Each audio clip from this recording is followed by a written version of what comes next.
मित्रों नमस्कार, मैं आपका मित्र उपेंद्र ठाकरे स्वागत करता हूं अपने YouTube चैनल GS मंथन 88 पे। और आज जो है हम संविदा वर्ग 3 या हम लोग यूँ कह लें CTET, सबका सिलेबस तो एक ही है, इन्वायरमेंट का या अन्य किसी भी चीज़ का, है ना। तो हम लोग फिलहाल जो पढ़ रहे थे, हम लोग इन्वायरमेंट मतलब पर्यावरण पढ़ रहे थे और उसके हम लोग टॉपिक 3 तक देख लिए थे। और आज हम लोग जो है टॉपिक 4 देखेंगे, हमारे प्राकृतिक संसाधन एवं उनका संरक्षण। ठीक है, आज हमको वही देखना है। तो सबसे पहली चीज ये जानना जरूरी है कि संसाधन या रिसोर्स क्या होते हैं। ठीक, पर्यावरण में उपलब्ध वे सभी वस्तुएं जिनमें मानवीय आवश्यकताओं को पूरा करने की क्षमता होती है, वे क्या कहलाते हैं? संसाधन कहलाते हैं। ठीक, तो परिभाषा क्या है कि पर्यावरण में उपलब्ध वे सभी संसाधन, पर्यावरण में उपलब्ध वे सभी वस्तुएं जो मानवीय आवश्यकताओं को पूरा करने की क्षमता रखती हैं, वो क्या कहलाते हैं? संसाधन कहलाते हैं, जिसको रिसोर्स कहा जाता है अंग्रेजी में। ठीक, तो हमको यहाँ किसके संसाधन के विषय में पढ़ना है? प्राकृतिक संसाधन के विषय में। तो प्राकृतिक संसाधन कौन होते हैं? मिट्टी है, जल है, खनिज लवण है, वनस्पति है, वन्य जीव है, भूमि है, ऊर्जा है, वायु है, एक्सेट्रा एक्सट्रा, है ना। बहुत सारी चीजें हैं, तो हमको उसके बारे में देखना है। सबसे पहले हम लोग यहाँ देखेंगे भूमि संसाधन के विषय में। ठीक, समस्त मानवीय क्रियाकलाप का आधार होता है भूमि। क्या होती है? समस्त मानवीय क्रियाकलाप का आधार होती है और इसका आकार कैसा होता है? सीमित होता है। ठीक है, इसी भूमि पर रह के हम या सभी मानव जो हैं समस्त प्रकार की अपनी गतिविधियों को संचालित करते हैं। न तो आप भूमि को घटा सकते हो, ना ही बढ़ा सकते हो, सिर्फ आप भूमि का क्या करते हो? निम्नीकरण करते हो, उसको नुकसान पहुंचा सकते हो। ठीक है, चाहो तो फायदा भी पहुंचा सकते हो। ठीक है, तो भूमि संसाधन को एक बार देख लेते हैं। ये जीवन का आधार है, ये आर्थिक विकास का आधार है, प्राथमिक उद्योग का विकास का आधार यही है, व्यापार का आधार यही है, शक्ति संसाधन का आधार यही है, परिवहन एवं संचार का आधार और रोजगार का आधार, मतलब दुनिया भर की लंद फंद गजानन सबका आधार ये है भूमि। भूमि नहीं रहेगी तो कहाँ पे जाओगे तुम? कहाँ पर अपनी गतिविधि संचालित करोगे? हवा में, अंतरिक्ष में? अरे भैया, भूमि में रहकर ही तो हमको सब क्रियाकलाप करने हैं, शादी ब्याह यों त्यों, इमका डिमका, उद्योग व्यापार व्यवसाय, है ना। दुनिया भर की चीज़ें कहाँ पर होंगी? तो यहीं पर होंगी, है ना। फिर हम लोग देख लेते हैं पूरे भारत का जो क्षेत्रफल है वो 32,87,263 वर्ग किलोमीटर का जो क्षेत्र है, उसमें 43% भाग पर जो है आपके मैदान पाए जाते हैं और 10.7% भाग पर जो है आपका पहाड़ है ना। फिर 18.6% भाग पे आपके जो हैं क्या पाए जाते हैं? वो पठार पाए जाते हैं और 27.7% भाग पे आपके जो हैं वो पाए जाते हैं आपके पर्वत पाए जाते हैं। ठीक है, तो इस तरीके से जो है इसका डिवाइडेशन है, आप इस सबको जोड़ोगे तो टोटल 100% हो जाएगा। ठीक है, तो इस तरीके से है। तो भूमि निम्नीकरण के कारण हमको देखना है। ठीक, हमने देखा कि संसाधन क्या होते हैं, प्राकृतिक संसाधन में क्या क्या चीजें हैं, हमने भूमि संसाधन के विषय में देखा। अब भूमि के निम्नीकरण के कारण देख लेते हैं। ठीक है, भूमि निम्नीकरण के क्या कारण है ना। भूमि के जो नुकसान किस किस कारण से हो सकता है? सबसे पहली चीज तो मृदा अपरदन, मतलब जिसको हम लोग सॉइल इरोजन कहते हैं। ठीक है, फिर पशुचारण, पशुचारण के कारण भी होता है, पशुओं को चराने से भी भूमि को नुकसान पहुंचता है। ठीक, फिर जो खनन होती है, जो माइनिंग होती है, खदानों में जो माइनिंग होती है ना, उसके कारण भी भूमि का निम्नीकरण होता है। सीमेंट तथा चूना उद्योग से भी क्या होता है? नुकसान पहुंचता है। जो सीमेंट और चूना होता है वो एक परत बना लेता है भूमि के ऊपर और वो पानी को क्या करता है? पानी और जो भूमि होती है दोनों के बीच क्या करता है? वो एक बैरियर का काम करता है, उसको नुकसान पहुंचाता है। ठीक है, मतलब जब पानी सीमेंट की परत के ऊपर गिरेगा तो पानी क्या रिस्क के नीचे जाएगा? जमीन में नहीं जाएगा। मतलब उसने क्या काम किया? जो पानी ऊपर से नीचे आना चाहिए था, अब उसको सीमेंट की परत या चूने की परत नीचे नहीं जाने देगी। और जब नीचे नहीं जाने देगी तो वैसी स्थिति में जो है ग्राउंड लेवल या पानी के अंदर जो भूमि के अंदर जो जल भंडारण क्षमता है उसमें क्या आ जाएगी? कमी आएगी। ठीक है, तो यही जो है मुख्य चीजें हैं। फिर अन्य उद्योगों से होने वाला प्रदूषण होता है, तो उद्योगों से जल प्रदूषण भी होता है, वायु प्रदूषण भी होता है और जो है आपका मृदा प्रदूषण भी होता है। तो ये प्रदूषण भी क्या करते हैं? भूमि निम्नीकरण के कारण होते हैं। भूमि निम्नीकरण को रोकने हेतु क्या उपाय हैं? हमको फॉरेस्ट्रेशन करना पड़ेगा, हमको वनारोपण करना पड़ेगा, हमको चारागाहों का उचित प्रबंधन करना पड़ेगा, रेतीली टीलों को कांटेदार झाड़ी लगाकर स्थिर करना। मतलब आप जो रेगिस्तानी क्षेत्र में बड़े बड़े जो रेत के टीले होते हैं उनके आजू बाजू कटीली झाड़ी लगा दो, ताकि जब हवा आए तो या जो पवन आती है, हवा आती है, उसकी गति को कम करे, और जब उसकी गति कम हो जाएगी तो रेत के टीलों को दूर दूर तक उड़ा के नहीं ले जाएगी, जिससे क्या हो जाएगा, भूमि निम्नीकरण रुक जाएगा। फिर पेड़ों की रक्षक मेखला बनाना।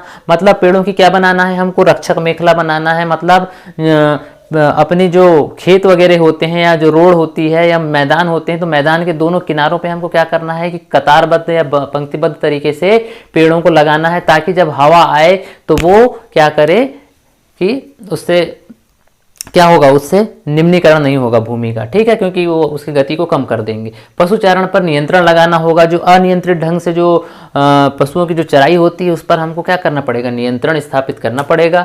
फिर बंजर भूमि का उचित प्रबंधन। बंजर भूमि मतलब ऐसी भूमि जहाँ पर कुछ भी नहीं उगता, वैसी भूमि को हम चाहें तो उसको उर्वरक भूमि बना सकते हैं। मतलब उसका उचित ढंग से हम लोग प्रबंधन कर सकते हैं, क्योंकि आपको मालूम है ना तो भूमि को बढ़ाया जा सकता है ना तो घटाया जा सकता है, सिर्फ उसकी गुणवत्ता को ही घटाया या बढ़ाया जा सकता है, ठीक है।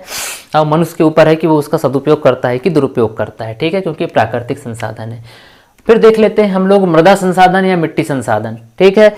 आपने पढ़ा होगा भूगोल, तो भूगोल में आपने पढ़ा होगा कि पृथ्वी की आंतरिक संरचना। पृथ्वी की आंतरिक संरचना 3 भागों में पाई जाती है ना। सबसे ऊपर होता है भूपर्पर्टी, फिर होता है आपका मेंटल और फिर होता है कोर, है ना।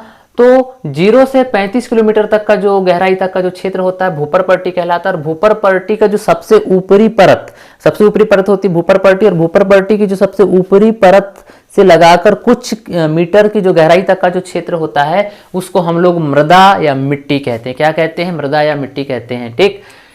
भूपर्पर्टी की सबसे ऊपरी परत को हम मृदा कहते हैं, है ना, जो कुछ किलोमीटर की गहराई तक होती है। यह काले भूरे रंग की होती है, खनिज तथा आंशिक रूप से अपघटित खाद्य पदार्थों से निर्मित होती है।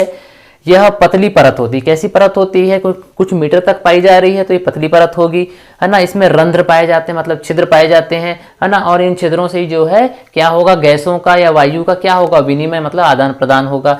तो इन रंध्रों में सबसे ज्यादा कौन सी गैस पाई जाती है, कार्बन डाइऑक्साइड। अगर तुलनात्मक रूप से किसके, ऑक्सीजन और नाइट्रोजन की तुलना में कौन सी गैस ज्यादा पाई जाती है, कार्बन डाइऑक्साइड ज्यादा पाई जाती है। अब हम लोग देखेंगे मृदा का निर्माण कैसे होता है। मृदा निर्माण कैसा होगा कि चट्टानों के अपक्षय और अपघटन से, मतलब चट्टानों के घिसने, टूटने, है ना, या घुलने के कारण जो है उसके जो अवसाद बनते हैं उन अवसादों से ही मिट्टी का निर्माण होता है। बात समझ में आ रही है। अब मृदा निर्माण के प्रक्रम, ठीक। सबसे पहले अब हमने क्या देखा, मृदा निर्माण देख लिया, तो चट्टानों के अपक्षय और अपरदन से मृदा का निर्माण होता है, आपको बता दिए। अब देखिए मृदा निर्माण के प्रक्रम किन किन चरणों से होकर जो है आपके मृदा का निर्माण होता है। सबसे पहले क्या होगा, मृदा समृद्धि होगी। जब कोई बड़ी सी चट्टान का जब अपक्षय और अपरदन होगा तो उसके जो अवसाद हैं वो किसी स्थान पर जाके जमा हो जाएंगे, तो उसको कहेंगे हम लोग मृदा समृद्धि। जब वो पानी या हवा के प्रभाव में आएगा तो उसका वापस से अपक्षय और अपरदन होगा, तो उसके कारण क्या होगी, क्षति होगी। और क्षति होने के बाद क्या होगा, जब वो उसको क्षति हुई कि नहीं, जो अवसाद जमा थे तो उसको क्या हुआ, क्षति हुई, हवा और पानी उसको एक जगह से दूसरे स्थान तक ले गए, तो वो क्या हो गया, विस्थापन कहलाएगा। और जब ये विस्थापित होकर इस स्थान से दूसरे स्थान में जाएंगे तो वहां की जलवायु उस मिट्टी की जो है भौतिक और रासायनिक प्रॉपर्टी जो है उसको क्या करेंगे, बदल देंगे, ठीक है। तो सबसे बड़ा फैक्टर होता है जलवायु। किसी भी स्थान की जलवायु कैसी होगी, है ना, किसी भी स्थान की जो जलवायु है वो जलवायु ही निर्धारित करती है कि वहाँ की मृदा किस तरीके की होगी, ठीक है। क्योंकि जो जलवायु होती है वो मिट्टी की जो है आकार, रंग, रूप और बनावट को पूर्ण रूप से बदल कर रख देती है, ठीक है। तो सबसे बड़ा फैक्टर क्या है, जलवायु।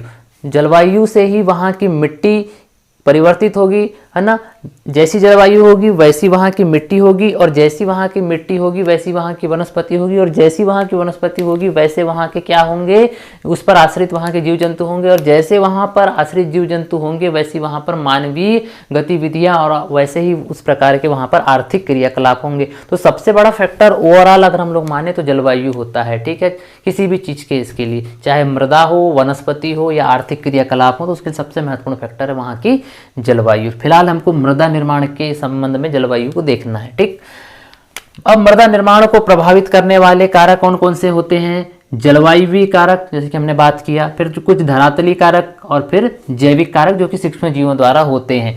तो मृदा निर्माण को प्रभावित करने वाले कारक में सबसे पहले जलवायु कारक, फिर धरातलीय कारक और फिर जैविक कारक, इतने ही कारक जो है मुख्य रूप से पाए जाते हैं। ठीक है, इसका हमको डिटेल नहीं पढ़ना, सिर्फ इतना ही पढ़ के छोड़ देना है। फिर मृदा परिच्छेदिका, हमने देखा कि भूपर पलटी से कुछ किलोमीटर की गहराई तक का जो क्षेत्र होता है उसको मृदा कहते हैं। जब हम इसकी ऊर्ध्वाधर या खड़ी काट को ध्यान से देखते हैं तो इसमें हमको कई किस्म की संरचनाएं या संस्तर या परत हमको देखने को मिलती हैं। तो वो कौन कौन से संस्तर पाए जाते हैं? एक तो जैविक संस्तर, जिसको हम लोग ओ संस्तर भी कहते हैं, जैविक संस्तर को हम लोग ओ संस्तर भी कहते हैं। ठीक है, तो जैविक संस्तर और एक होता है खनिज संस्तर। तो जैविक संस्तर में क्या होता है कि इसमें ह्यूमस पाया जाता है। क्या पाया जाता है? जैविक संस्तर में ह्यूमस पाया जाता है।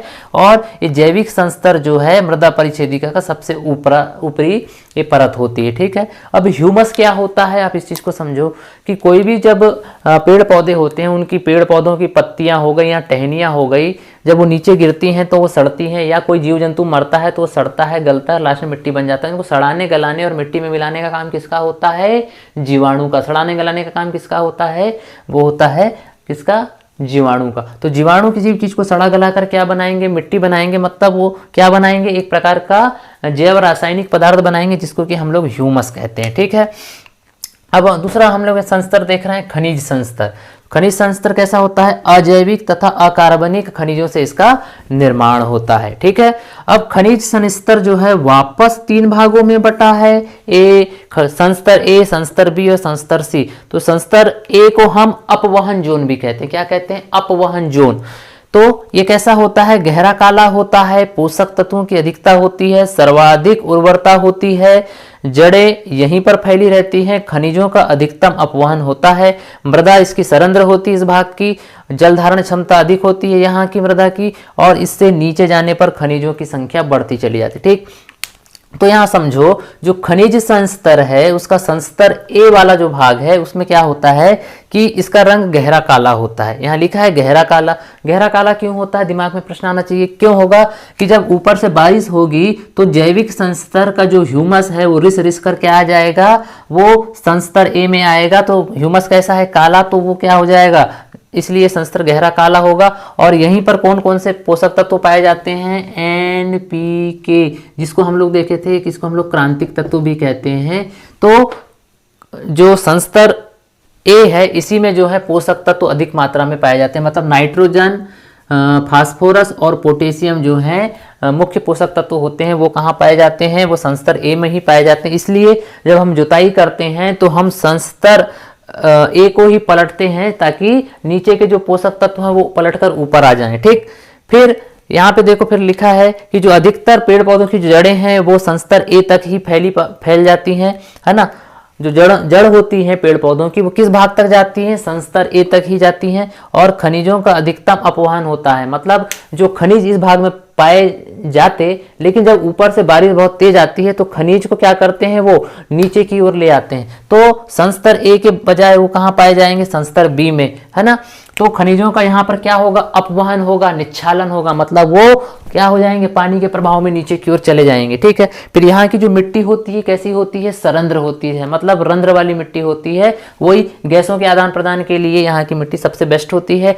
अब जो मिट्टी सरंध्री होगी तो आसानी से पानी को क्या करेगी? जल को धारण कर लेगी। तो यहाँ की मिट्टी की जल धारण क्षमता भी अधिक होती है। ठीक, अब संस्तर बी को हम लोग मध्यम परत भी कहते हैं, इसको अधो मृदा भी कहते हैं। ठीक है, तो ये कैसी होगी संस्तर बी? ये कम उर्वर होगी क्योंकि ह्यूमस तो यहाँ और यहीं पाया जा रहा है ना, जैविक संस्तर का संस्तर ए में, है ना। तो मतलब 2 ही जगह हमको ह्यूमस देखने को मिल रहा है। यहाँ पर ह्यूमस नहीं होगा तो ये मिट्टी कैसी होगी? कम उर्वर होगी। यहाँ पर पोषक तत्व भी कम होंगे।